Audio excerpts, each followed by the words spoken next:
Okay. Perfect. Okay, so I just hit record. Okay, so Maggie DeCan. Am I pronouncing your last name right? You are. Perfect. Thank you. Okay. All right, Maggie. So thank you for your time. I want to spend a good amount of time, maybe not quite 30 minutes, but if you've got it, I'd love it, to dive down deep into what you do to help the Child Development Academy of Roswell. Yes. So Wonderful. Maggie, you're the CEO and Yes. Executive Director over here at CDA, and Yes. Curtin Team Cares has recently partnered with you in donations and service I efforts. think you kind of adopted us. We love it. Well, yeah. Yeah. So we want to hear, I know a lot of people have questions. In fact, I just spoke earlier today to a real estate office speaking about CDA, and they wanted to have a lot of their questions answered. I couldn't answer them, so it was perfect timing for me to be on this with you today. Absolutely. So this will be shared and watched, and hopefully a great education to everyone about, like, let's back up a little for the 30,000 foot view here of what CDA is and why we chose to partner and adopt you both for our Curtin team efforts. Perfect. I was a teacher for 5 years, and I've always loved teaching, and what you do every single day is, oh my gosh, just a godsend. So let's educate everyone and say, like, why even early childhood at all? Why early childhood education, period? What's so important about early childhood? If it's okay, I'm going to back up just a little bit to answer that. Like you, I haven't always been a nonprofit executive director. I was in corporate America and left about 5 years ago.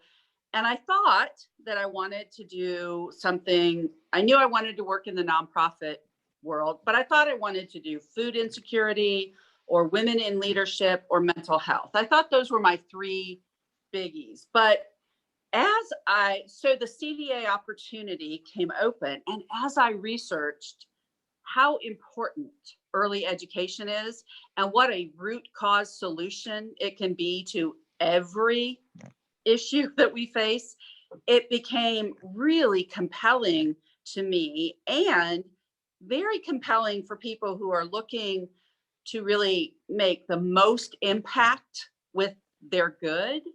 There's a Nobel Prize winning economist who makes very complicated investment research very simple. And James Heckman came up with the Heckman equation. And he has proven, to the point where he won the Nobel Prize, that for every dollar that you invest in high quality early education, it will save you $7 as a society by not building prisons, by not having unplanned pregnancies, by children finishing high school, more children attend college.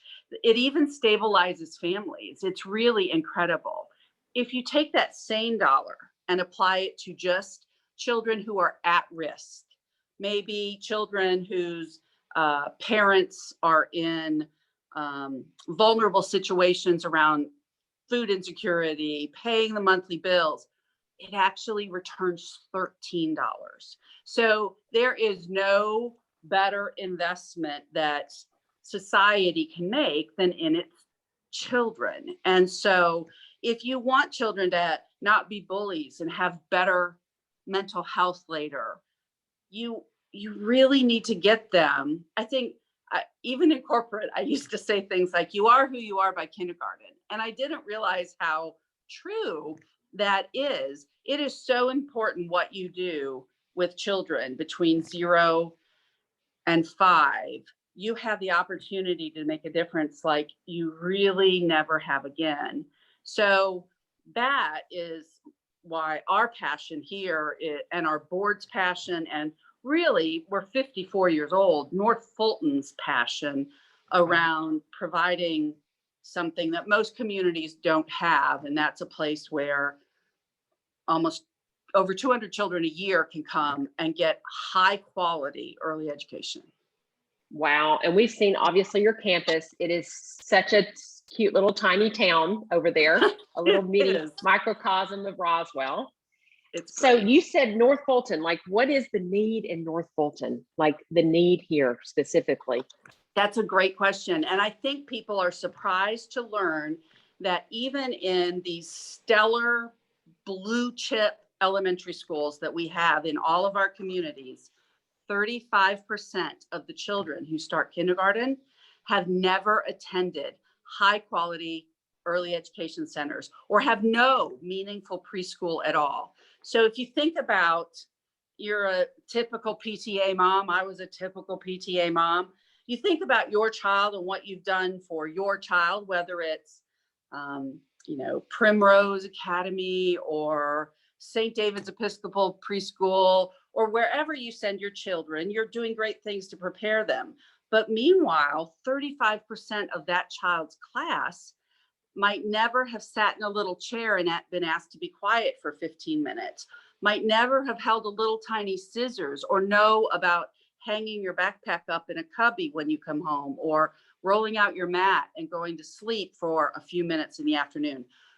So those children can be a distraction and a drain on the teacher. They can actually impact the other children's education, and those children who've just never been given an opportunity too often are labeled as behavior issues or, disruptive, when actually they just haven't had the same opportunities to experience high quality early education like like 65% of the class had. So our goal is really to make sure that every child that attends preschool in North Fulton has had at least 1 year of meaningful, high quality early education in a classroom setting.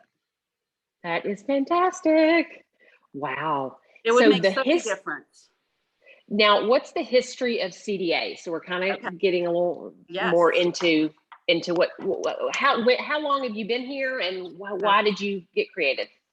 So in 1967, going back to a time that was actually really similar to now, a lot of talk about social justice and racial unrest and inequality coming to forefront.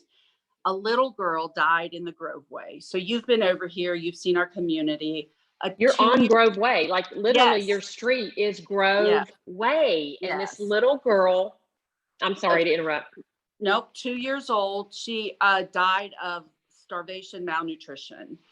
And kind of like today, Joanne, Roswell was so surprised that there was such poverty in our midst. And in credit to Roswell at the time and North Fulton now, people got together and they said, oh my gosh, what can we do? And actually out of that event, North Fulton Community Charities was conceived and created. And the CDA, we like to say we had those super smart founders who looked really visionary and said, you know what? If you want to break generational poverty, you have got to start with the children. And so they gathered the children of the Groveway together and they started a summer camp on property that had been donated to have an African-American school on it. And they started there. They then went to private homes. All of the teachers were volunteers. All of the food was donated. They started with a summer camp and it grew into a preschool. And then they said, we need to raise money for our own school. And they raised $1 million, and the Groveway Community Association donated the land to build the current CDA on. And while they were building, they called local churches, and Roswell Presbyterian and Zion Missionary Baptist Church let the children come and use their preschool or their Sunday school rooms for preschool during the week. So it was just really, the children were embraced by the community, and it's made a huge difference to so many families. Originally, most of our children were African-American, as the Groveway was primarily African-American. Through the years, most of our children are from minority populations, Hispanic, Latina, African American, Black. A lot of our families come from homes where English is not spoken at home. And I had a volunteer from Roswell Presbyterian tell me about a family that came through their refugee program. And the children came here without speaking English and started at age 2.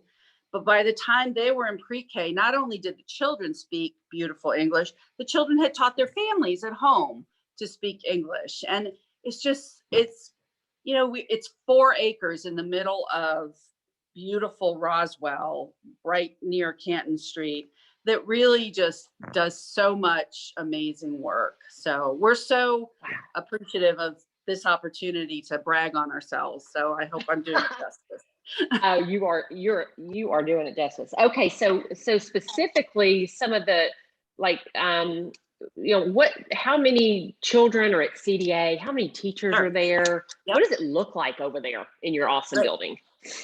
Great question. So one of the hallmarks of making sure that Dr. Heckman's equation works is it has to be high quality education. Sometimes unscrupulous providers take advantage of the need for affordable early education and warehouse children, 20 children in the class with 1 or 2 teachers. We are NACCE accredited, which is the National Association for the Education of Young Children. And it is really the blue chip gold standard, like good housekeeping standard. We are also Georgia 3-star quality rated. And I always like to tell everybody, you can only be 3 stars. I feel like people are expecting us to be 5 stars because of Amazon, but 3 stars is as high as it gets. And we are 3-star quality rated. And that means we have to commit. For example, our 1-year-old class has no more than 12 little 1-year-olds, and they have 3 teachers. So there's always somebody talking to a child, interacting with a child, asking open-ended questions of the children, building those neurons in their brain. And that's then a 4 to 1, we have 4 to 1 ratio. Wow. Now, I can't, so we have 3 teachers in there. We always have at least 2. So if one goes to lunch, there's still 2 teachers in there. But the majority of the day, there are 3 teachers in that classroom. And that way they get the same teacher every day. We're not having to shuffle kids in and out of different classrooms, which is really nice in this COVID environment as well, to have stability. We right now have 2 classrooms of 2-year-olds, and we have the capacity to have 3. So we hope to, as the school year progresses, grow into that 3rd 2-year-old classroom again. We have 3 3-year-old classrooms where we can have up to 18 children, and we generally have 3 teachers in that classroom as well. And then in our Georgia pre-K, we have 3 Georgia lottery funded right from the start pre-Ks. And the state allows up to 22 children in that room.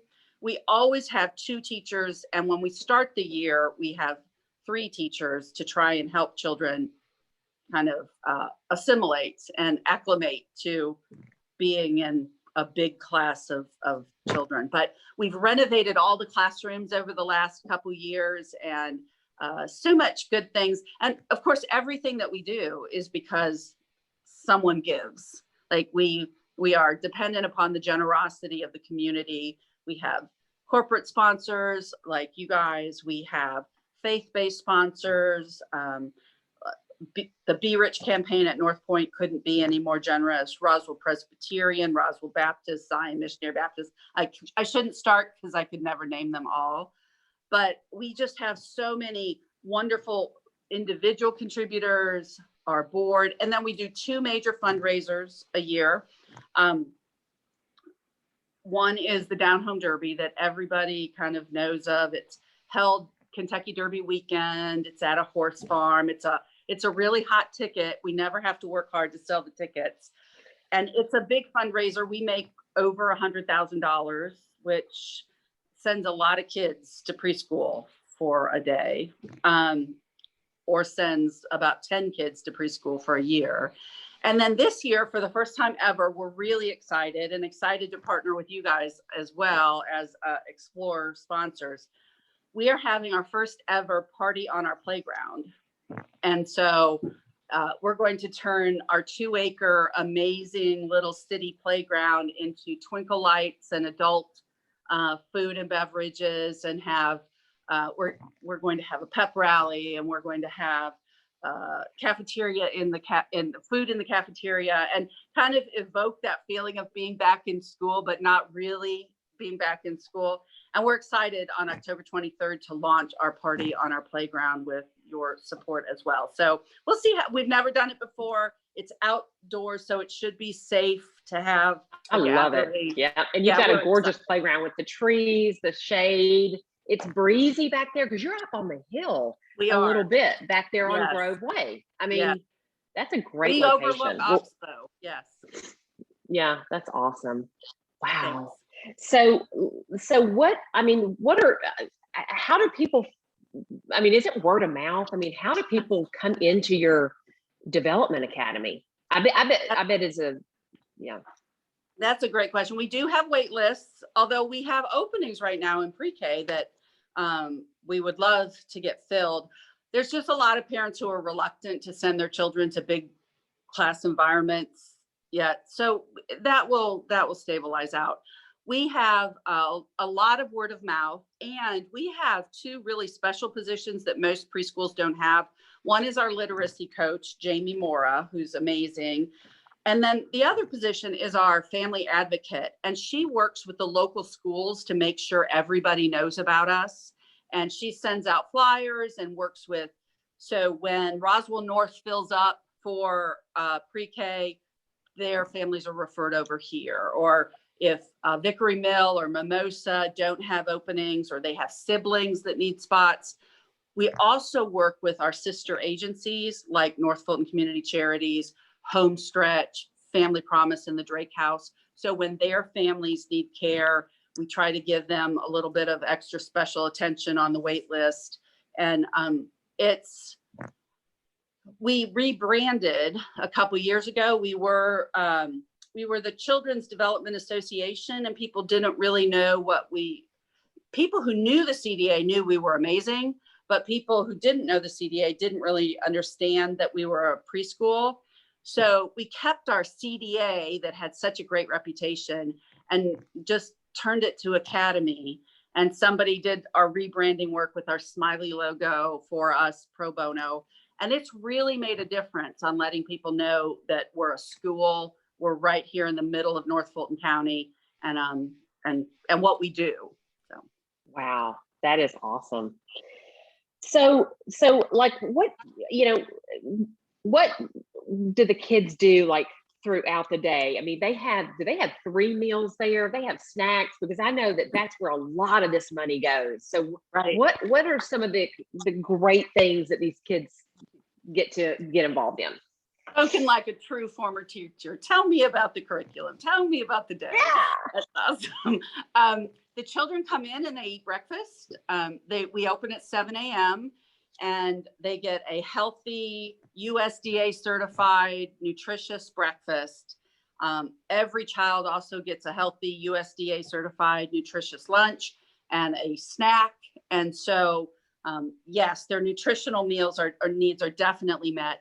We also have we have something we call the creative curriculum, and it's all about building literacy. We don't really expect our pre-K kids to read when they go to kindergarten, but we expect them to be really ready to read and excited about reading and love to be read to.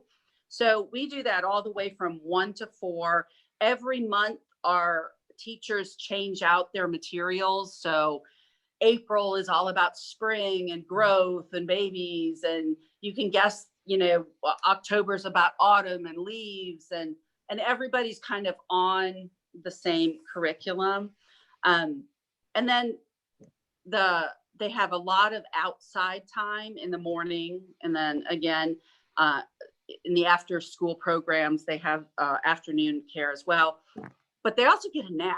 And so when people say, can I come and do a tour at 1:00? We'll say, oh, that's nap time. You'll get no knee hugs and you won't see all the smiling faces. So we love when people come in the morning when we're doing circle time and children are getting to choose their own stations that they work on and use their own decision making. And so it's really, everything is very thoughtful. And Jamie, our literacy coach, is always auditing the classroom. Do they have everything they need? And our teachers, unlike most public school teachers, they never pay a dime for a supply. In fact, you guys just brought us a really huge load of things that we supply our teachers with so that the parents don't have to go out of their pocket to buy supplies, nor do our teachers. And things like detergent and toilet paper and things that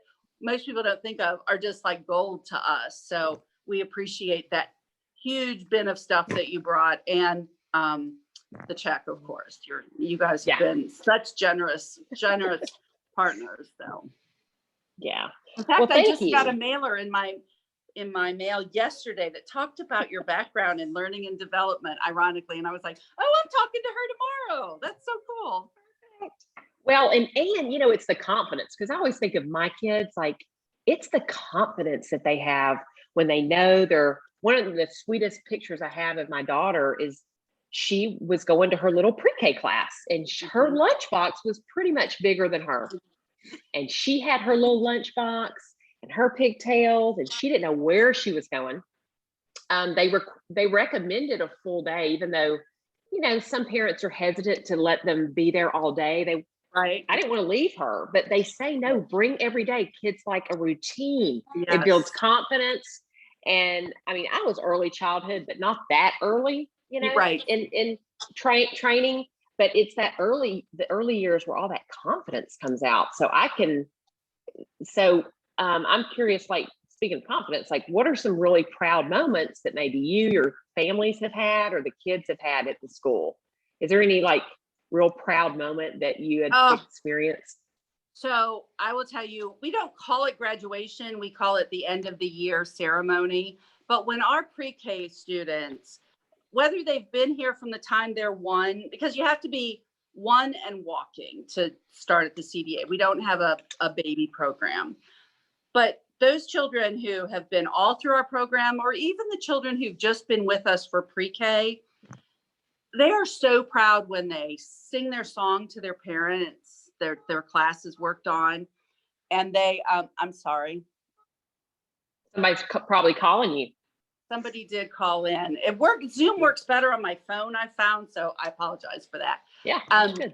Our end of the year ceremony is so amazing because the children can say the Pledge of Allegiance. So when they start in kindergarten, they'll be able to say the Pledge of Allegiance next to their peers, and they sing their songs, and they get their backpacks for next school year already.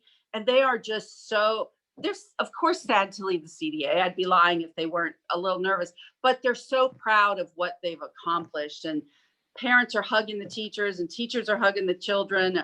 I guess that would be pre-COVID, but for the most part, in the normal days, it's just so amazing. Our parents, some people think that parents who come from low-income households are less active or less involved or engaged. And I have to tell you, our parents, they sacrifice to bring their children here. It's not easy. There's no school bus to the CDA, although we wish there was. And whether it's literacy night or carving pumpkins with dad or muffins with mom, our parents are here. They want to do exactly what you and I want to do as parents. They want to be involved. They want to be committed. And their children are so excited to show off. We have a lot of grandparents involved, and it's just really, I don't want to get emotional because I look even worse on the phone when I get emotional, but it's a really special place. It's a really special place. Oh, as you know, you've been here a couple times. So. Well, and especially when you've just been through a pandemic with people, that community means everything. Thank goodness. Yes. Thank goodness. I mean, did you close your doors or have to do That's a great question. So on March 13th, that day, everybody kind of remembers where they are when they declared the pandemic. We closed, and we thought we were going to be closed for 2 weeks, but I think in our heart of hearts, we knew we were going to be closed a little longer for that. So we closed for March 13th. We reopened on June 15th, and we had a couple of incidents, but the school stayed open for the entire time. Our 1-year-olds are not in masks, but our 2, 3, and pre-K children are in masks, and it's just part of their day. They look forward to picking out their little mask, and they don't have to wear it on the playground anymore, thank goodness, which was really tough in the summer. But they really have adapted probably better than I've adapted. Like, children are so resilient. Wow, that's incredible. That's incredible. Well, what is something that I'm not asking you that I should be asking you, Maggie? I asked Sheila this before our Zoom, and she gave me some great questions to make sure that I didn't miss. But is there anything I've missed that I want you to be able to have time to share? The only thing, I would be a really bad nonprofit executive if I didn't say, we hope you'll check out our website, which is cdakids.org. And it has enrollment information on there. It has a little bit of our history, a listing of our board, a listing of ways that you can kind of get involved and help. And of course, that important donate button. But I just appreciate so much. We love to support people who support our community. And whether people want to support the CDA or another nonprofit, I just really, really appreciate the businesses that have things like Curtin Cares. I mean, that's just amazing to have that out there. And we appreciate it. You more than write a check. You did fundraiser, you've been here, you're really partnering, and looking forward to seeing you at the party on a playground, and just appreciate it very much. So. Well, and it meant something to me when you were like, when you go to the local services and, buy goods around our town, you're interacting with the parents whose children are at our school. Right. And, I mean, you're being served by these parents whose children are at our school. And I mean, that's that whole 13% back into that kept us going. So if you closed, we had nowhere to go.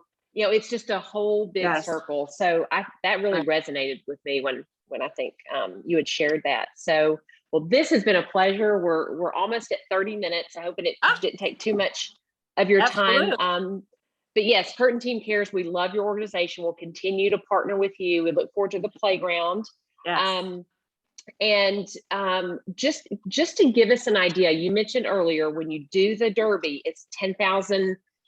You get 100,000 for that Derby event. Yes. That's 10 kids for a year. Yeah. If someone donates some money, like what is the first thing that that money will go to? So paying our teachers, right? We don't have volunteer teachers. So if somebody donates $50, that pays for a child to go to preschool for a day, which is invaluable. That's a day that a family doesn't have to pay a babysitter because they're here. Or that's a full scholarship for someone to come for an entire day, which is very meaningful. And so our budget is about $2 million.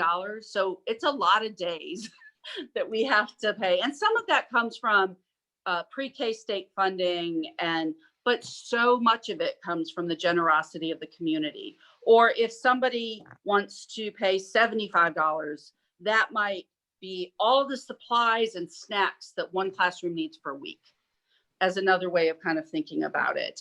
Or maybe if somebody wants to spend $1,000, well, that might be all the books that we need to put in our little free library, which is one of the only bilingual early education little free libraries. So that might buy all the bilingual books we need for the year.